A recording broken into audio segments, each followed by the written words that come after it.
The artists found that a lot of children do not really form true in-person connections anymore. They are constantly on their phone and don't really have meaningful connections in real life. So we asked the children to come up with new rituals to form these new connections. And they played them out in little plays, and they were filmed with 3D cameras, and they are now here displayed on the bridge. So the children that came up with these rituals are actually playing them out and now here projected onto the bridge.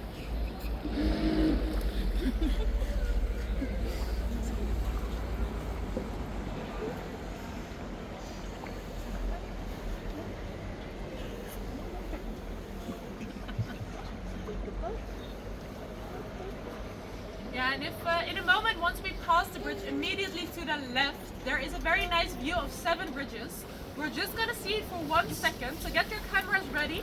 If you don't manage to snap a good picture, you can always Google 7 bridges view in Amsterdam, because it is the most photographed spot in the city. So you can always just get a photo from Google and send it to your friends and just say that you took it.